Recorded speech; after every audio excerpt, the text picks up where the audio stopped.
ತಿಂಡಿ ತರಂಗ ಚಾನಲ್ನಲ್ಲಿ ಈ ದಿನ ಗುಲಾಬ್ ಜಾಮೂನ್ ಮಾಡುವ ವಿಧಾನವನ್ನು ತಿಳಿಯೋಣ. ಮೊದಲಿಗೆ 200 ಗ್ರಾಮ್ MTR ಗುಲಾಬ್ ಜಾಮೂನ್ ಮಿಕ್ಸ್ನ ತೊಗೊಂಡಿದ್ದೀನಿ. ಅದನ್ನು ಸ್ವಲ್ಪನೇ ನೀರು ಹಾಕಿ ಮೃದುವಾಗಿ ಕಲಿಸ್ಕೋಬೇಕು. ಹೆಚ್ಚು ನಾದಬಾರದು. ನಂತರ ಅರ್ಧ ಗಂಟೆ ಅದನ್ನು ಹಾಗೆಯೇ ಮುಚ್ಚಿಟ್ಟು ಸಣ್ಣ ಸಣ್ಣ ಜಾಮೂನ್ ಉಂಡೆಗಳನ್ನು ಮಾಡಿಟ್ಕೋಬೇಕು. ನಂತರ ಅರ್ಧ kg ಸಕ್ಕರೆಗೆ 1-2 ಕಪ್ಪಷ್ಟು ನೀರು ಹಾಕಿ 5 ನಿಮಿಷಗಳ ಕಾಲ ಚೆನ್ನಾಗಿ ಕುದಿಸಬೇಕು. ಕುದಿಸಿದ ಮೇಲೆ ಅದು ಅಂಟು ಪಾಕ ಬರುತ್ತೆ.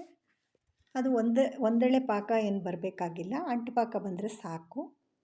ನಂತರ ಅದಕ್ಕೆ ಒಂದು ಅರ್ಧ ಸ್ಪೂನು ಏಲಕ್ಕಿ ಪುಡಿ, ಒಂದು ಅರ್ಧ ಸ್ಪೂನು ನಿಂಬೆ ರಸನ ಸೇರಿಸ್ಬೇಕು. ಸೇರಿಸಿ ಕುದಿಸಿ ನಂತರ ಅದನ್ನು ಮುಚ್ಚಿಟ್ಟುಕೊಳ್ಳಿ, ಪಾಕ ಬಿಸಿ ಇರುವಂತೆ.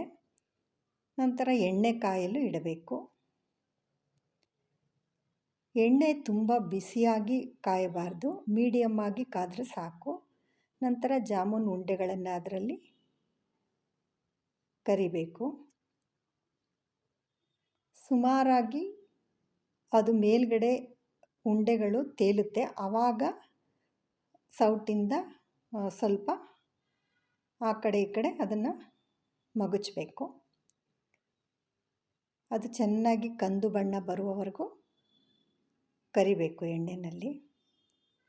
ಎಣ್ಣೆಯಲ್ಲಿ ಕರೆದ ಮೇಲೆ ಬಿಸಿ ಇದ್ದ ಸಕ್ಕರೆ ಪಾಕಕ್ಕೆ ಜಾಮೂನ್ ಉಂಡೆಗಳನ್ನು ಹಾಕಿದರೆ ಅದು ಮೃದುವಾಗಿ ಚೆನ್ನಾಗಿ ಬರುತ್ತೆ.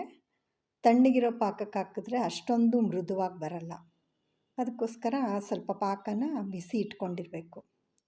ಅರ್ಧ ಗಂಟೆ ಕಳೆದ ಮೇಲೆ ಸಕ್ಕರೆ ಎಲ್ಲ ಹೀರಿಕೊಂಡು ಜಾಮೂನ್ ಉಂಡೆಗಳು ಮೃದುವಾಗಿ ಚೆನ್ನಾಗಾಗುತ್ತೆ.